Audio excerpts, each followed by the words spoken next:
Acepté que mi ex me había cambiado por su novia del colegio. 7 años después, mi hijo apareció en la reunión de exalumnos y gritó: «¡Mamá!». Ese accidente de coche pasó de regreso a casa, durante el feriado de Acción de Gracias. Cuando volví a abrir los ojos, Tomás, mi esposo, y yo ya estábamos de vuelta en este mundo. Antes de que empezáramos a salir la última vez, ya llevábamos 7 años casados. Nos tratábamos con respeto, pero él nunca quiso que yo tuviera un hijo. Al final, descubrí que todavía sentía algo por su noviecita del instituto. Esta vez, decidí dejarlo ir.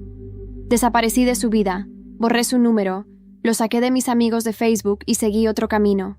7 años después, se convirtió en un inversionista importante en la bolsa mexicana, salía en todos los titulares y finalmente terminó con la chica con la que casi anduvo en la juventud, Silvia Jiménez. Confirmaron oficialmente su relación en nuestra reunión de exalumnos del colegio. Al verme sola, tuvo el descaro de burlarse de mí. «Ana», dijo despacio, «sé que siempre pensaste que yo fui el mejor hombre de tu vida.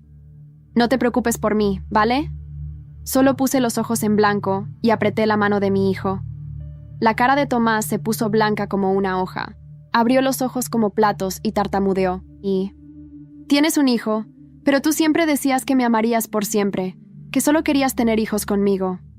La primera vez que vi a Tomás de nuevo fue en esa reunión. Acababa de salir de un turno de locos en el hospital, 3 cirugías a corazón abierto seguidas, y no tenía ni una pizca de ganas de arreglarme. Entré directo al salón de eventos, lista para unos bocaditos y tal vez unas malas decisiones. Tomás estaba justo en el centro del grupo, con el brazo alrededor de Silvia, disfrutando de toda la atención. «Tomás, la estás rompiendo, hermano. Acabas de llegar a la bolsa y ya eres el nuevo Carlos Slim. Nos estás dejando en pañales. Escuché que hay peces gordos de fondos de inversión que te pagan solo para charlar contigo. Eso es más de lo que yo gano en un año, bro». «Hey, Tomás, estoy pensando en meterme en eso de las acciones también. Tírame un dato caliente, ¿no?». Alguien dijo. «Entonces, Tomás, ¿tú y Silvia se van a casar o qué?». Tomás miró a Silvia con esa cara de tonto enamorado, como si ella fuera Frida Kahlo y él acabara de ver su obra maestra. «Sí. Vamos a comprometernos el 20 de diciembre». Más gritos y aplausos. Un hablador preguntó: «Y dime, Tomás, ¿todavía hablas con Ana?». «Ustedes eran la pareja top de aquella época. Escuché que tu primera canción era sobre ella». Cuando escuché mi nombre, vi que la sonrisa de Tomás se le desfiguró un poco. Silvia, a su lado, soltó una risita seca. «Ay, amor, ya basta con eso. Tomás y yo nos vamos a casar. Esos amorcitos del colegio no duran. Ni los noviecitos de escuela. Él superó a Ana hace rato». Todos se rieron, pisándose unos a otros para decir lo perfectos que eran juntos. Menos esa canción. Tomás escribió esa canción para mí, la noche en que me pidió que fuéramos novios. Entré al salón tratando de parecer que tenía todo bajo control. Me senté. Un compañero con ojo de halcón me notó al instante. «Ana, ¿por qué tardaste tanto? Oye, ¿por qué estás en sudadera? ¿No podías haberte arreglado un poco? ¿Viniste directo del trabajo? ¿En qué andas?». Algunos casos de éxito ahí. Seguro alguien podría darme una mano. Un grupito me miró de arriba abajo, riéndose de mi ropa. Lo ignoré. Solo levanté la mano con una sonrisa leve, tratando de parecer presentable. Desde que entré, los ojos de Tomás no se apartaban de mí. «¿Cuánto tiempo, dije, intentando sonar relajada. Tomás parpadeó, con una expresión imposible de leer, y entonces se burló. «Ana, no has cambiado nada. Sigues siendo tan poco ambiciosa como antes». Silvia me lanzó una mirada que podría cortar leche. Apretó el brazo de Tomás, toda dulce y resplandeciente, como queriendo recordarle a todos quién era él. «Tomás, deja en paz a nuestra excompañera. Está haciendo lo mejor que puede. No hace falta restregarle en la cara que te hiciste rico». Me escaneó de pies a cabeza con una sonrisa afilada. «Pero en serio, Ana, ¿qué es esa ropa? Medio pasada de moda, ¿no? No estás rejuveneciendo. Una mujer tiene que cuidarse. Si no, nunca va a conseguir marido. A ningún hombre le gusta una mujer dejada. ¿Quieres que te preste un poco de maquillaje?». La sala estalló de risa. Silvia estaba toda producida. Ropa de marca, maquillaje perfecto, cabello recién salido del salón, la imagen misma de la niña rica. ¿Y yo? Venida de un turno de 24 horas, parecía que me había atropellado un huracán. Llevaba un hoodie cómodo que compré en Soriana. Nada que ver. No, gracias, respondí. Estoy bien así, dije, y fui directo a la mesa del buffet. Sinceramente, me había ganado una comida decente. Mientras comía, Tomás se acercó todo creído y tiró un cheque de 200,000 pesos justo frente a mí. Solo es una ayudita, de amigo a amiga, dijo. Consíguete un trabajo decente. Cómprate ropa nueva. Aprende a quererte, Ana. Lo que pasó, pasó. Se quedó en silencio un momento, luego sacudió la cabeza. En fin, lo que quiero decir es, no dejes que el hecho de que me fui arruine tu vida, ¿ok? Levanté la vista, confundida. ¿Qué diablos hice la vez pasada para que se fuera así? Estábamos enamorados. Él con su sueño de la música, yo queriendo ser doctora. 2 hobbies caros. Alguien tenía que ceder. Y como una tonta, fui yo. Renuncié a la Universidad de Medicina y conseguí un trabajo. Mi sueldo financiaba su sueño. Fracasaba, se desanimaba, se ponía todo triste. Y ahí iba yo, acariciándole el cabello, diciéndole que todo iba a estar bien. Pensé que él sabía cuánto lo amaba. Hasta que un día pidió una guitarra nueva y le dije que no se podía. Se puso como loco y destrozó la vieja en pedazos. ¿Sabes qué? Si me hubiera ido a la universidad con Silvia, como ella quería, mi vida sería mucho mejor.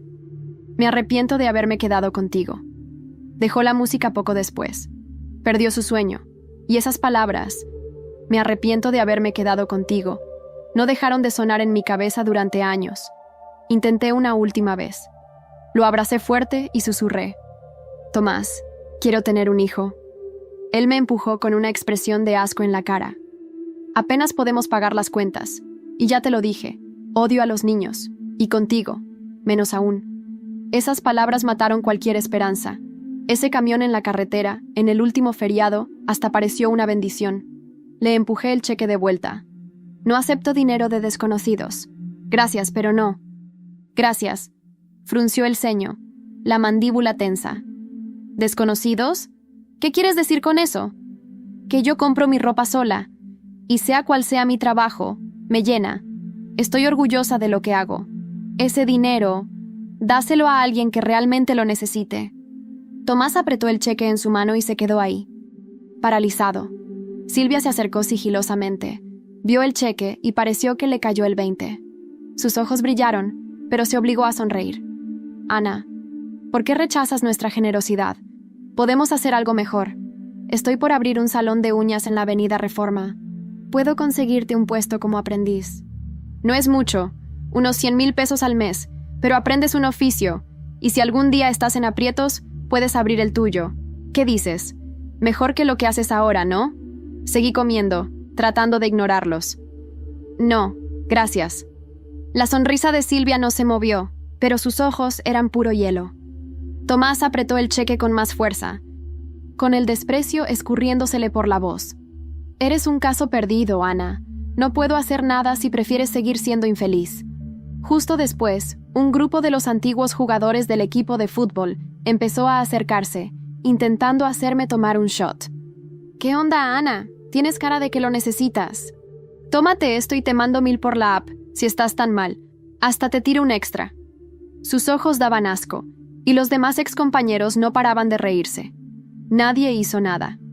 Fruncí el ceño. Esa reunión estaba siendo una pesadilla.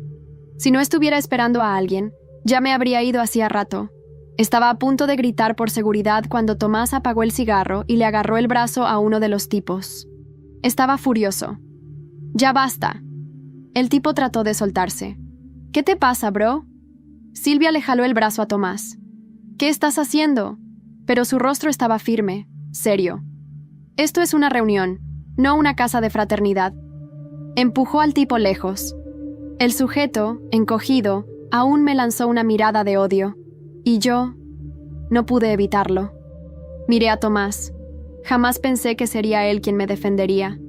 Los dientes de Silvia parecían a punto de romperse del coraje, pero su voz salió toda dulce. Escuché que el CEO de Industrias Stark está aquí arriba. ¿Quién sabe? Tal vez tenemos suerte y vemos al mismísimo Tony Stark. Toda la sala se alborotó. ¿Tony Stark? Genio, billonario, galán, filántropo. Una celebridad de verdad. ¿Y si está Pepper Potts con él? Necesito grabar un TikTok. Minutos después, entró un batallón de guardias de seguridad con un niño, y todos enloquecieron. Debe ser el hijo de Stark. Mira esa actitud. Aquel tipo que había intentado comprarme con tequila seguía sin superarlo. Si no fuera por Sylvia, jamás verías al hijo de Tony Stark. Deberías arrodillarte y dar las gracias. Tal vez hasta consigues un trabajo decente. Y te casas conmigo, un hombre normal que gana 100,000 al mes. Por favor. Lo ignoré. Miré al niño. Todos a su alrededor, tomándole fotos, grabando videos. Hasta Sylvia se acercó, toda sonriente, queriendo llamar su atención. Hola, cariño, ¿quieres algo? La tía Sylvia te lo compra. Intentó pellizcarle la mejilla, pero el niño, rodeado por los guardias, ni la miró. Fue directo hacia mí. Sonrió, lleno de ternura, y se lanzó a mis brazos. ¡Mami! Estás aquí.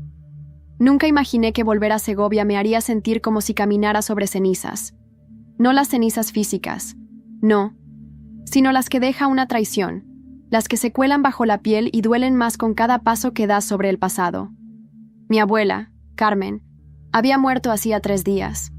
La mujer que me crió, que me enseñó a leer bajo la sombra de los castaños y me preparaba chocolate caliente cada vez que lloraba por mamá. Se había ido sin despedirse. No tuve tiempo de llegar a verla con vida. Ni una última palabra. Nada. Cuando entré en la casa, aún olía a su perfume, ese aroma dulce de lavanda mezclado con madera vieja. Era una mezcla reconfortante y devastadora. Todo estaba tal como lo recordaba, salvo una cosa. Yo ya no pertenecía allí. Mis primos, esos parásitos disfrazados de familia, me recibieron como si fuera una extraña. Alberto, el mayor, me miró con esa sonrisa hipócrita que siempre usaba cuando estaba tramando algo. «Helena, qué sorpresa verte por aquí», dijo, alzando una ceja. «No debería sorprenderte. Era mi abuela también». Respondí, sin mirarlo directamente. La lectura del testamento fue una humillación. Carmen, mi Carmen, había dejado todo.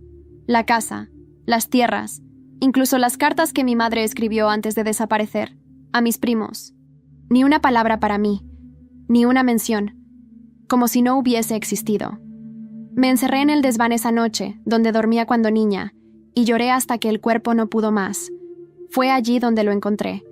Una vieja caja de madera, escondida bajo las tablas sueltas del suelo. Dentro, el diario de mi abuela, La primera página me golpeó como un puñetazo. Si estás leyendo esto es porque fallé en protegerte. Pasé toda la noche devorando esas páginas. Carmen sabía que me estaban excluyendo, sabía que su familia era una jauría de lobos vestidos de corderos. Y aún así, había jugado un juego que no comprendía del todo. Al amanecer, una sola frase resonaba en mi mente. Te quitaron lo tuyo una vez, no dejes que lo hagan otra vez. Decidí quedarme. Los días siguientes, me moví como un fantasma entre las sombras de la casa. Observaba, escuchaba. Alberto discutía por teléfono sobre un préstamo que había usado para cubrir deudas personales. Marta, mi prima menor, había falsificado documentos para quedarse con una de las fincas. ¿Y Tomás? Tomás estaba involucrado con un notario corrupto que había manipulado el testamento. La familia perfecta se desmoronaba delante de mis ojos, y no dije una palabra. Me reencontré con Clara, mi amiga de la infancia, que ahora era bibliotecaria del pueblo. Fue la única que me abrazó sin condiciones. Te han hecho daño, Helena, pero no estás sola, no esta vez. Me habló de rumores, de secretos que los vecinos siempre sospecharon pero nunca dijeron en voz alta. De cómo mi padre no había muerto en un accidente, como me dijeron. Y de cómo mi madre desapareció sin dejar rastro, poco después de una fuerte discusión con Carmen. Algo no cuadraba. Y por primera vez, sentí una furia tranquila apoderarse de mí. No era rabia ciega, era fuego controlado. Esa noche, volví al diario de mi abuela.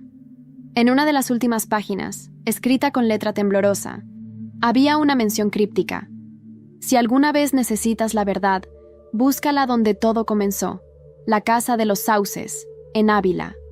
La casa de los Sauces, una propiedad que se suponía había sido vendida hacía décadas. ¿Qué podía haber allí? Me senté frente al espejo, me miré a los ojos y dije en voz baja, Si queréis jugar sucio, jugaremos sucio. Fue en ese momento que mi móvil vibró. Un número desconocido. Contesté. ¿Elena?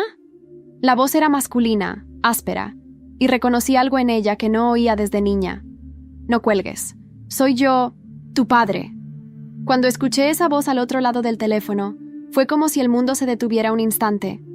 Soy yo, tu padre. Esas palabras perforaron cada una de mis cicatrices, como si alguien las tocara con manos heladas.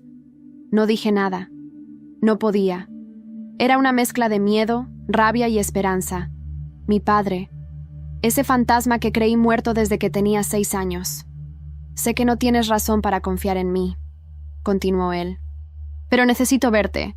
No puedo explicarlo por teléfono. No aquí. Están escuchando. ¿Dónde estás?, pregunté, con la voz apenas saliendo de mi garganta. Estoy en Madrid, pero puedo ir a Segovia mañana. Podemos encontrarnos en la estación antigua, a las 8. Solo tú y yo. Colgué sin decir más. Me quedé sentada, con el teléfono temblando en mis manos. Durante años me dijeron que él había muerto en un accidente de coche. Un funeral cerrado. Sin cuerpo. Nada. La abuela siempre evitaba hablar de él. Decía que era mejor así, que era un hombre peligroso. Pero, ¿y si ella también había mentido? Esa noche no dormí. Caminé por la casa como un espectro, con los recuerdos viniendo a mí en oleadas. Su risa, sus manos fuertes, el último abrazo. ¿Cómo se puede vivir con la mentira de una muerte durante más de 20 años?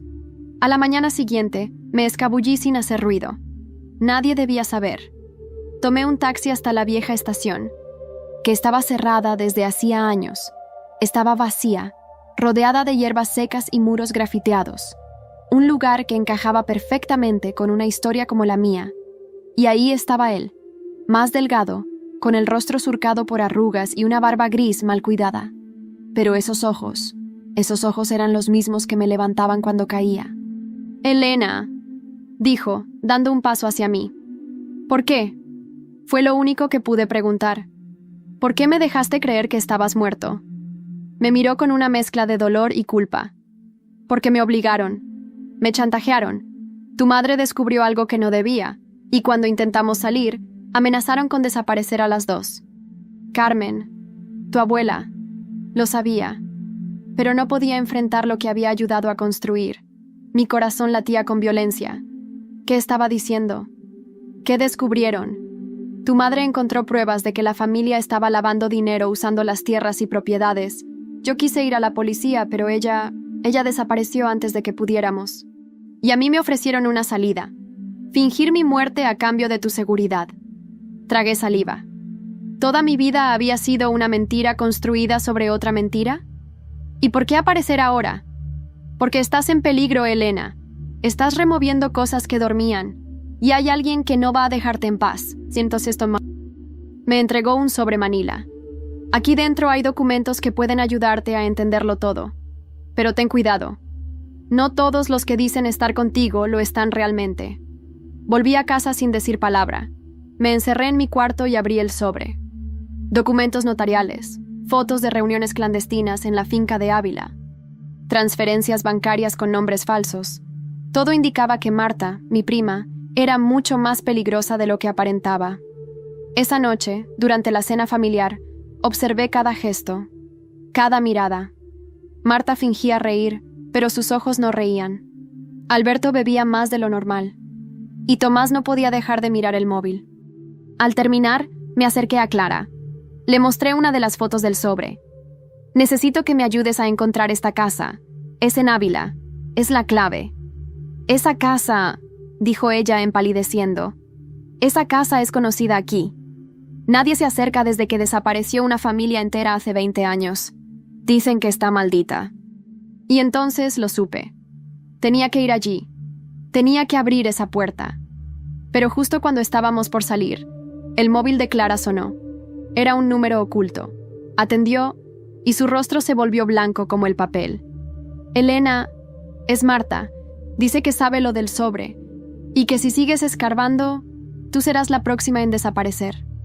No sé exactamente cómo describir el miedo que sentí cuando Clara colgó el teléfono y me miró como si ya no fuéramos dos chicas curiosas queriendo descubrir la verdad, sino dos mujeres con un pie en el abismo.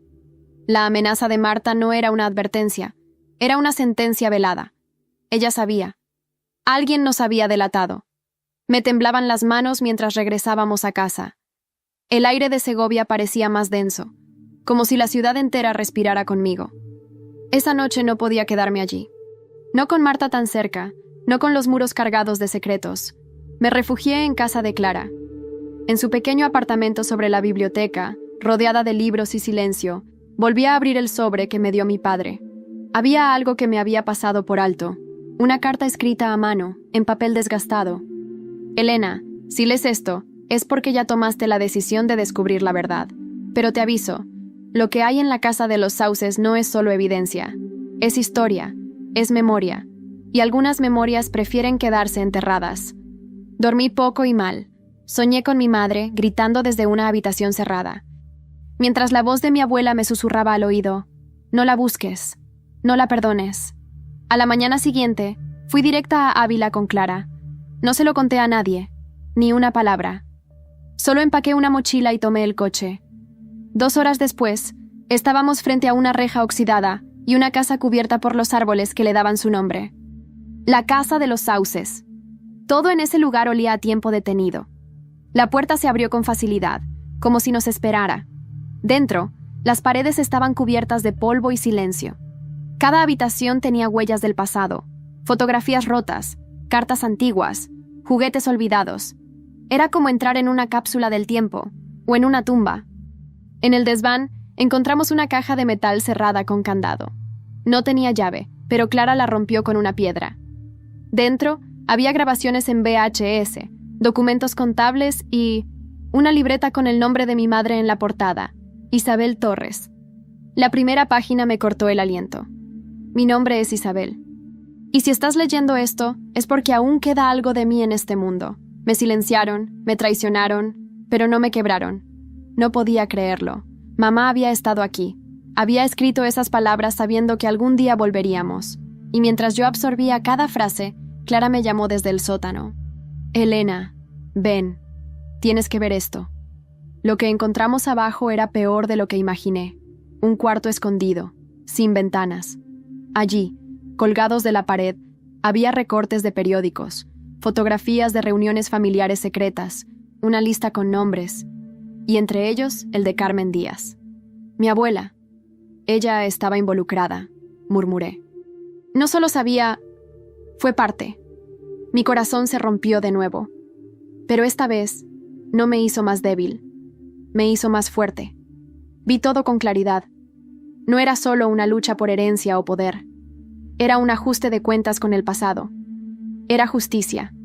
Salimos de la casa al atardecer, con las pruebas en la mochila. El aire había cambiado.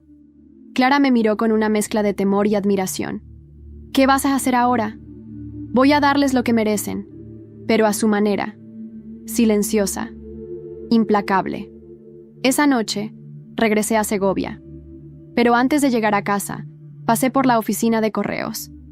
Envié una copia de todo lo que encontramos a un contacto que Clara conocía en la prensa local. Con un mensaje claro: esperen la verdad, ya no hay vuelta atrás.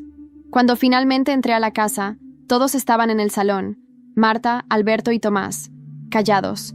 Me miraron como si supieran algo que yo aún no sabía. Elena, dijo Marta sonriendo como un gato frente a su presa. La policía vino hoy. Alguien ha hecho una denuncia, pero curiosamente, sobre ti. Tomás sacó un papel doblado del bolsillo. Lo colocó sobre la mesa con lentitud. Era una citación. Estaban acusándome de falsificar documentos para reclamar una propiedad familiar. Parece que jugaste muy bien tus cartas, dijo Alberto, pero nosotros también sabemos jugar. Y ahí, en ese instante, lo entendí. Esto ya no era una disputa. Era una guerra. Hay algo curioso en la traición. No te destruye de inmediato. Te va matando de a poco, como un veneno lento. Te duele más por quien viene, que por lo que causa. Cuando vi esa citación sobre la mesa, con mi nombre escrito en tinta fría, entendí que la batalla ya no era silenciosa. Mis enemigos se sentían acorralados, y ahora me atacaban sin máscaras.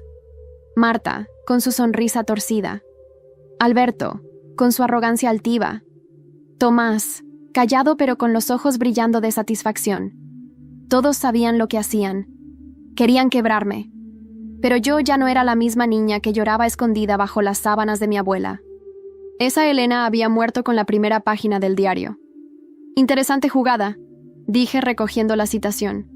Pero cometer un crimen para encubrir otro solo retrasa lo inevitable. Marta se cruzó de brazos.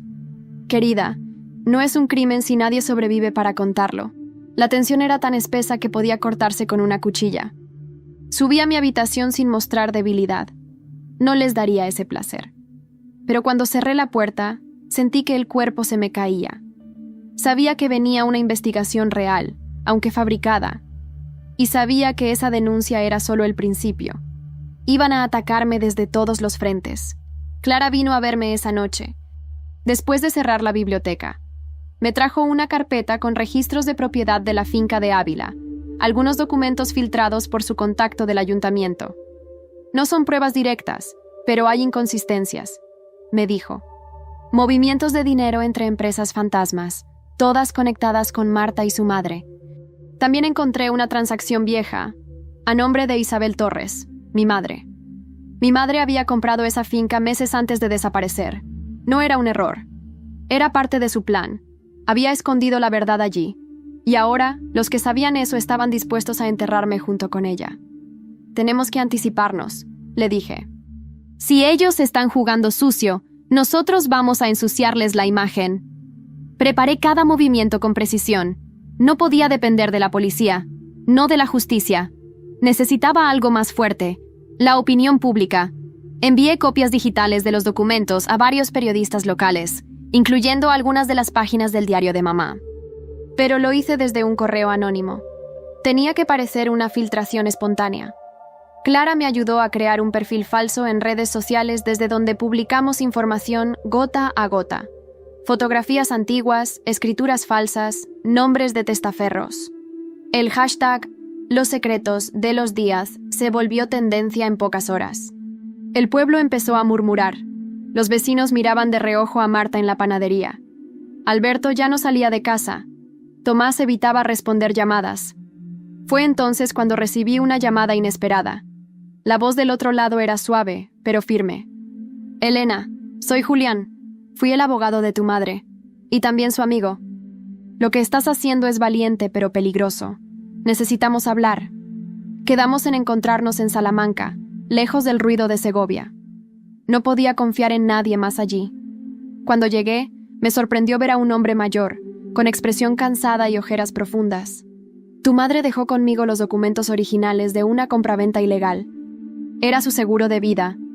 Y también dejó una carta. Para ti. Me temblaron las manos al abrirla. No era larga, pero cada palabra parecía escrita con sangre. Si lees esto, es porque supiste sobrevivir. Porque no dejaste que la oscuridad te tragara como a mí. Perdóname por no haber podido quedarme, pero tú eres el legado que yo no pude construir. Hazlos caer, no por venganza, por verdad. Lloré. Lloré como no lo hacía desde que tenía 11 años, pero esa noche no lloré por tristeza, lloré por decisión, porque ya no había vuelta atrás. Volví a Segovia con la carpeta de Julián y la carta apretada contra el pecho.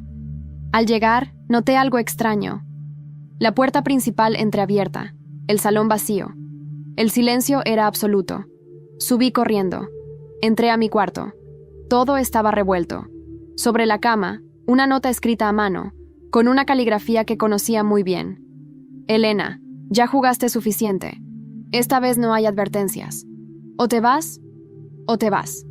Y junto a la nota, una fotografía de Clara, saliendo de la casa de los Sauces, con un círculo rojo marcado alrededor de su rostro.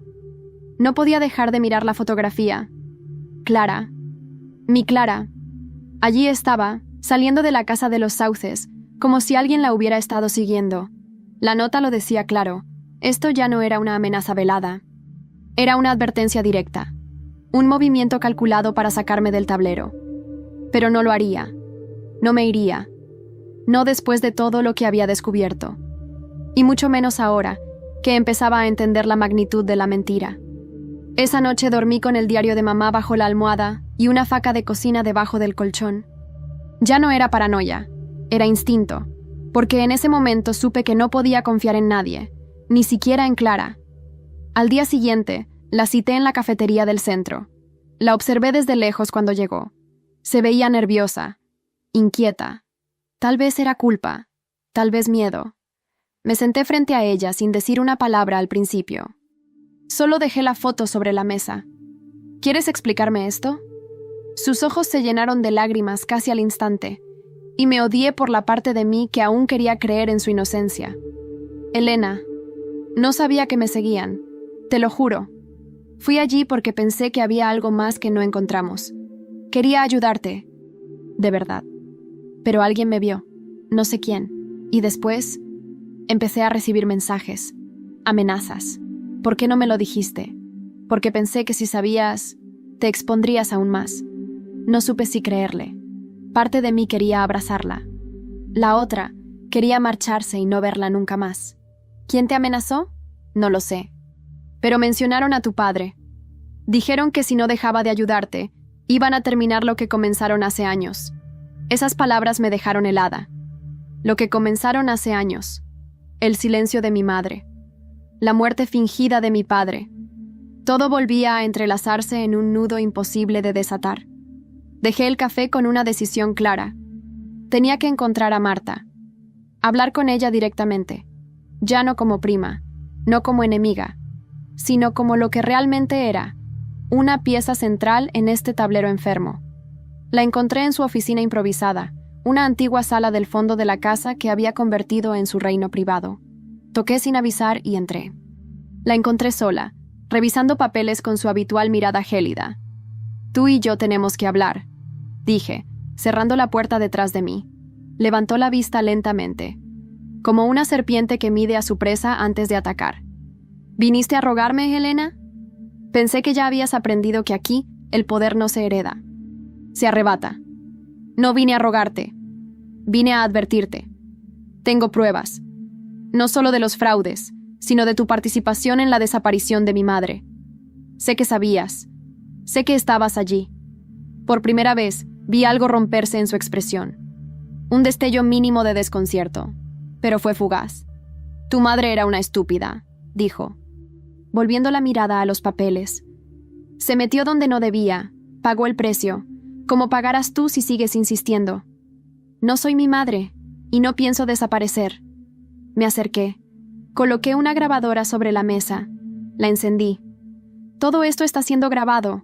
Una copia irá a la policía, otra a la prensa. O hablas o caes sola. Entonces, sin previo aviso, Marta se levantó y me abofeteó con fuerza. La grabadora cayó al suelo. Mis mejillas ardieron, pero no me moví. ¿Crees que esto es un juego, Elena? Gruñó. No tienes idea de con quién estás tratando.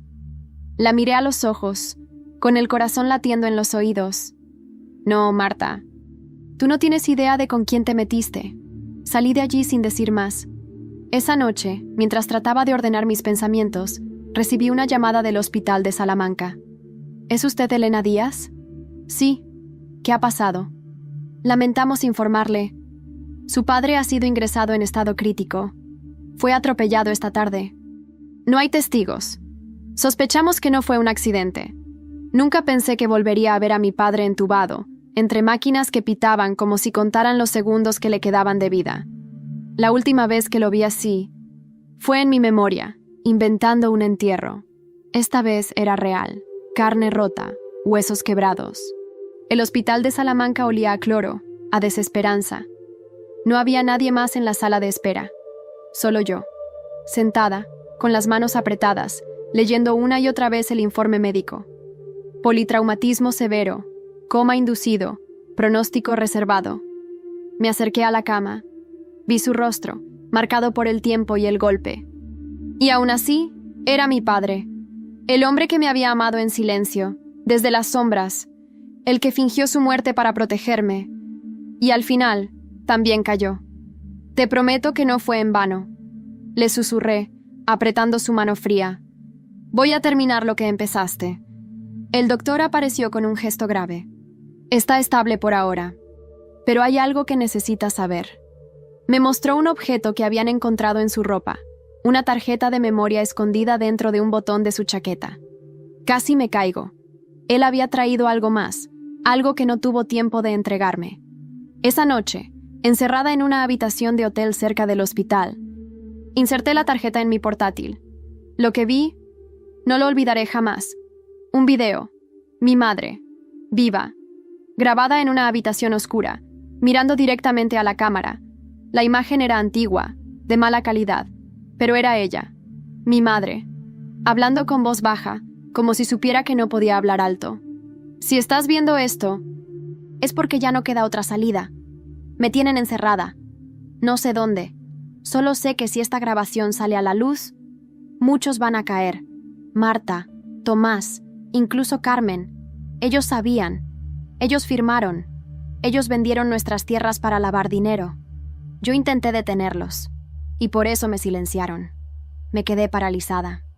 No solo era la confirmación de todo, era una prueba viva, y era también una condena. Pasé horas viendo el resto del contenido. Había documentos escaneados, grabaciones de voz, incluso una lista manuscrita con nombres que yo jamás había escuchado. Políticos locales, empresarios, un juez.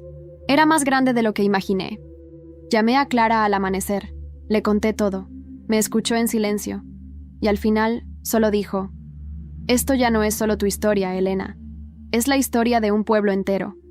Volvimos a Segovia como 2 soldados regresando al campo de batalla. Sabíamos que el siguiente movimiento tenía que ser público. Masivo. A través del contacto de Clara en la prensa, organizamos una filtración directa a un canal regional. El video de mi madre, junto con partes del resto de los documentos. Todo bajo anonimato, por ahora. Yo aún tenía un papel que jugar en las sombras. Esa misma noche, el noticiero de Castilla y León abrió con una frase que me provocó escalofríos. Una denuncia anónima expone una red de corrupción que involucra a miembros históricos de una de las familias más influyentes de Segovia, los Díaz Torres. La ciudad estalló. Marta desapareció por 2 días. Alberto negó todo en redes sociales. Tomás borró su cuenta de Facebook y no volvió a ser visto en público. Pero lo más extraño fue que recibí un mensaje encriptado, desde un número oculto. Decía solo 3 palabras: «Ella sigue viva», y adjunto una foto, borrosa, tomada con mala calidad. Una mujer caminando por un bosque, el rostro cubierto por un sombrero, pero su postura, su silueta, era mi madre, viva, en algún lugar de la Sierra de Gredos. La imagen de esa mujer caminando entre árboles retorcidos me persiguió toda la noche. No podía asegurar al 100% que era ella, pero cada fibra de mi cuerpo gritaba que sí, que mi madre estaba viva, que después de tanto silencio, tanto dolor, ella seguía respirando, en algún rincón escondido del mundo. No dormí. Solo pensaba en esa fotografía, en cómo había llegado a mí. ¿Quién la había enviado? ¿Era una trampa? ¿Una esperanza? Al amanecer, fui a ver a Julián, el abogado. Lo encontré en su despacho, rodeado de cajas con documentos antiguos, como si estuviera desenterrando el pasado hoja por hoja. «Necesito saber si puede rastrear esta imagen», le dije mostrándole la foto. La observó con atención, con los labios apretados. «Esto es en Gredos. Esa formación de piedras al fondo es muy específica. Sé dónde es».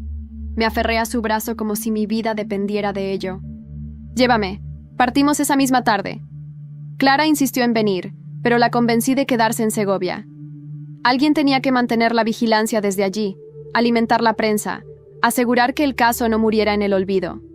Yo necesitaba avanzar, sola, o con alguien que conociera las sombras.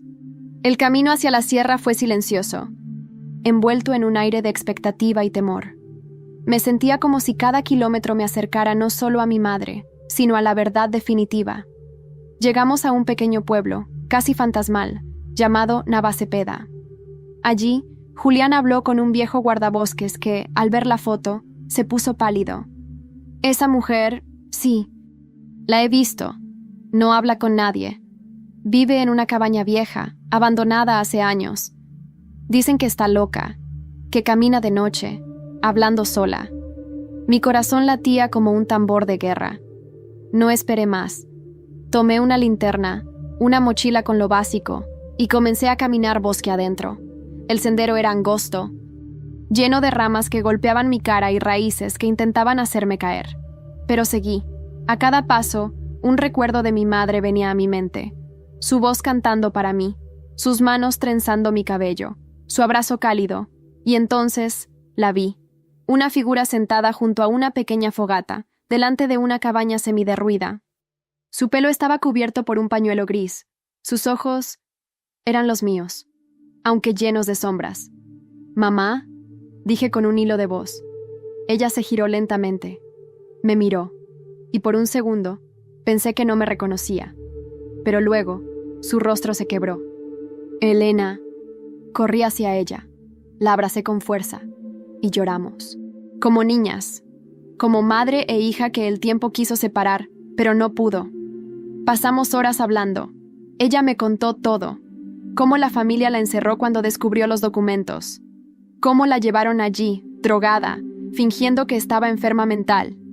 Cómo escapó hace años, pero nunca tuvo valor de regresar. Tenía miedo. Miedo de que yo estuviera muerta. Miedo de que no quedara nada. «Me protegiste», le dije. «Y ahora me toca a mí protegerte a ti». Grabamos un video. Un testimonio claro, directo. Mi madre contando su historia, nombrando a cada uno de los implicados, mostrando los documentos, las firmas. Los chantajes. Volví a Segovia con ese archivo como un arma cargada. Y esa misma noche, lo envié al periodista que había difundido las pruebas anteriores. No hubo marcha atrás. Al día siguiente, la policía allanó la casa de Tomás. Encontraron registros, cheques, conexiones directas con políticos. Marta fue citada a declarar. Alberto, acorralado, intentó huir, y en medio del caos, la mansión de los Díaz ardió. Literalmente. Un incendio devoró cada habitación. Nadie supo cómo comenzó, pero todos entendimos por qué.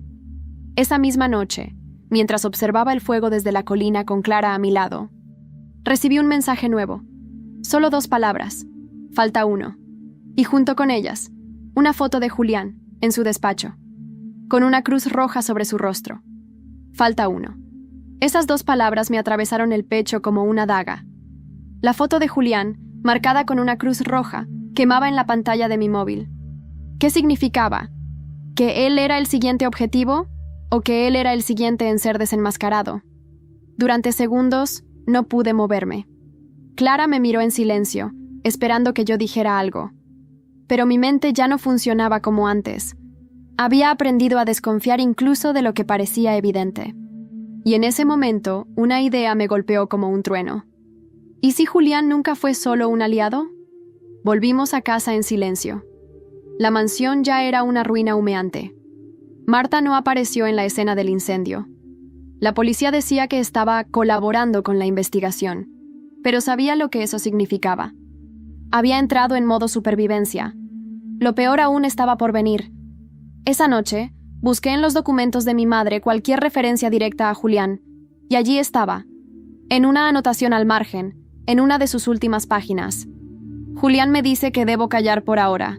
Dice que es por mi bien. Pero ¿qué pasa si también está jugando su propio juego? Me sentí como si me faltara el aire. Todo lo que había hecho, lo que había creído, ¿era parte de otro plan, aún más retorcido? Decidí confrontarlo.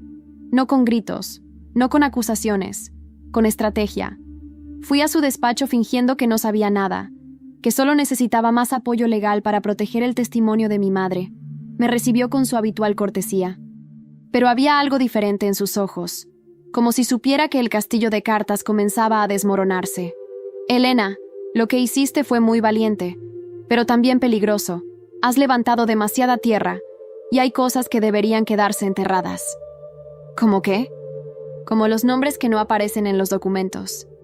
Como las firmas que nunca se registraron oficialmente. ¿Y tú estás entre esos nombres? El silencio fue su respuesta. «No te hagas la ingenua», dijo, al fin, con una voz más seca. «Tu madre se metió en una red demasiado grande.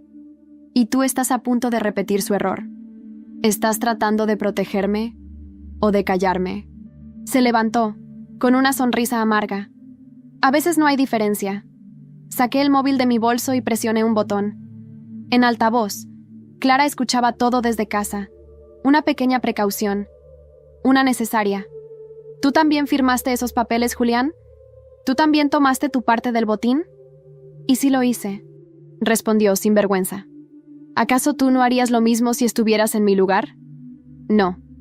Eso es porque todavía no has perdido lo suficiente. Me marché sin mirar atrás. Sabía lo que tenía que hacer. Esa misma noche, Clara y yo enviamos el último paquete de pruebas. Documentos que relacionaban a Julián con 3 sociedades anónimas que sirvieron para desviar dinero desde cuentas del patrimonio Díaz. También incluimos las grabaciones de nuestra conversación. Cuando salió la noticia en los portales de madrugada, las reacciones fueron inmediatas. Julián fue detenido a las 8 de la mañana. Lo encontraron destruyendo archivos. No dijo ni una palabra a los periodistas. Solo bajó la cabeza y se dejó llevar.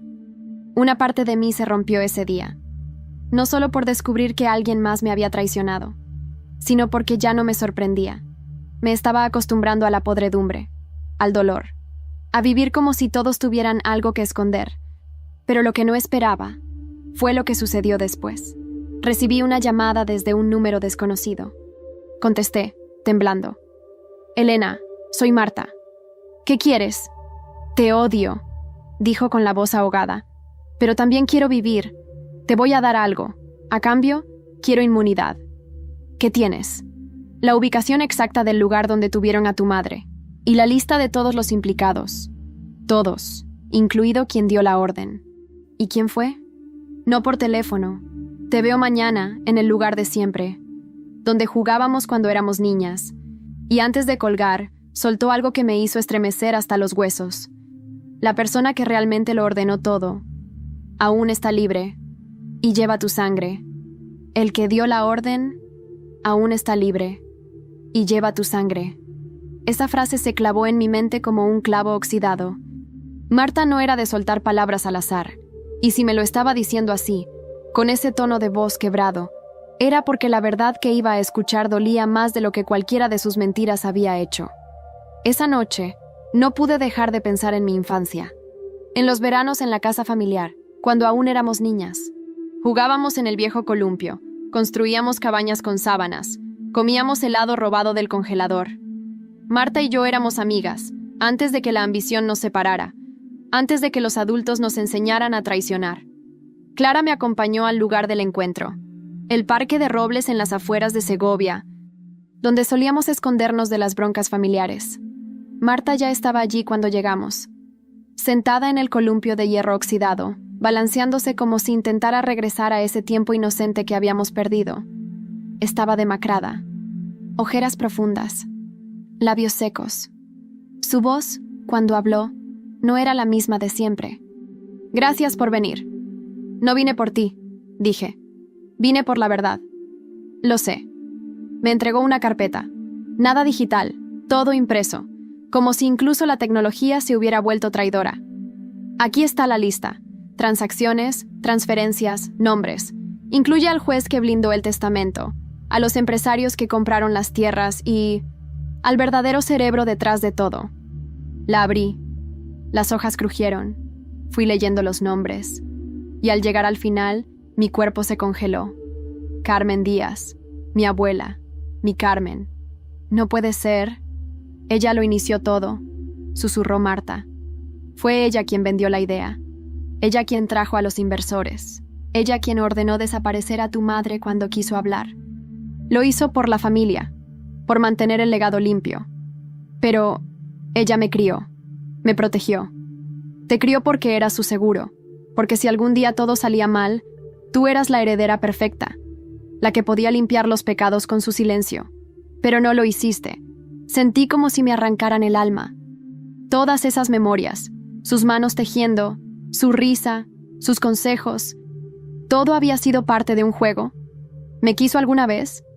¿O solo fui una ficha en su tablero? Clara intentó consolarme, pero no había consuelo posible. «¿Por qué me lo dices ahora?»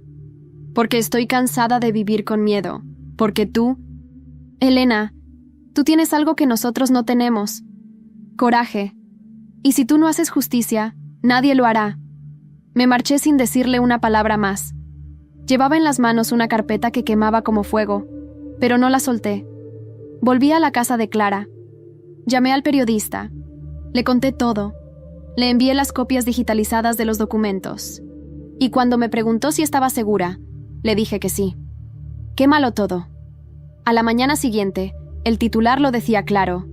Carmen Díaz, la matriarca que construyó un imperio sobre el silencio y el dolor. El pueblo quedó en shock. Muchos se negaron a creerlo.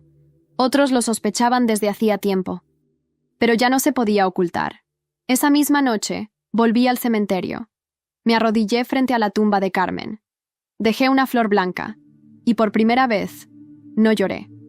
Fuiste muchas cosas para mí, susurré. Pero hoy, dejo de ser tu sombra. Me levanté.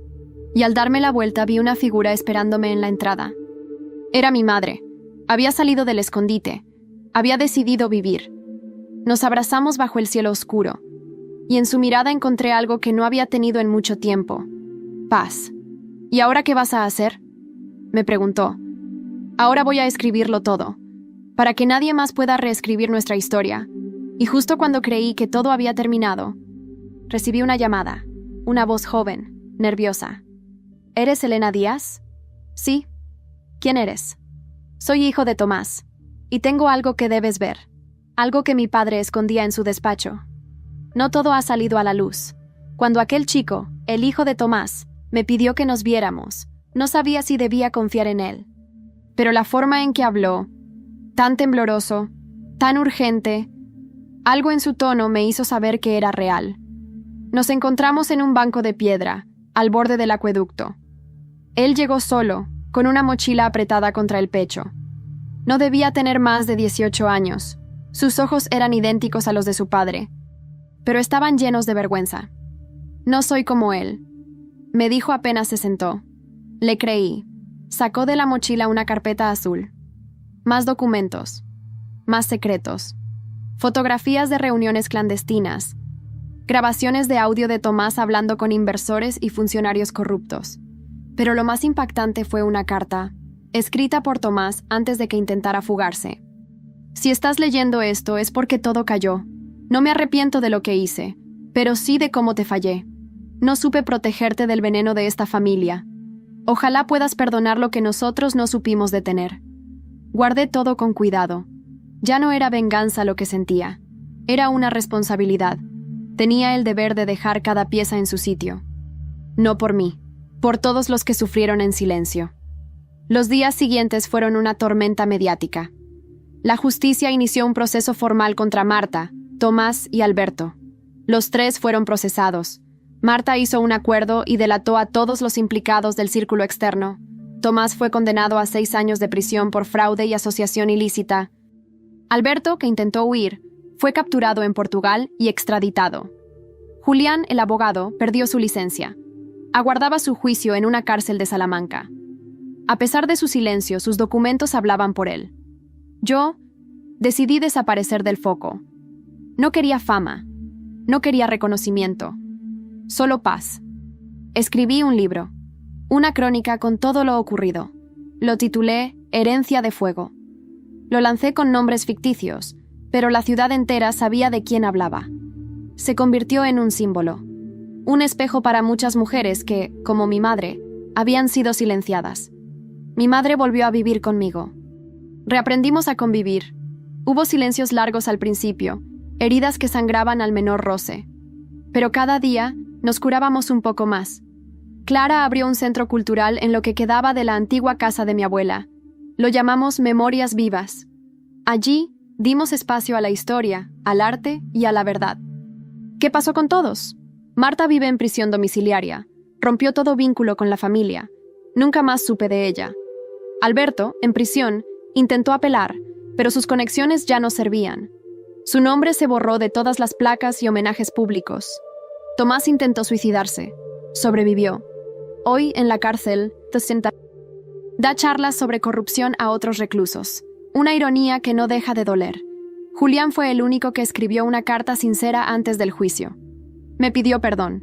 No lo respondí, pero sí lo leí. 2 veces.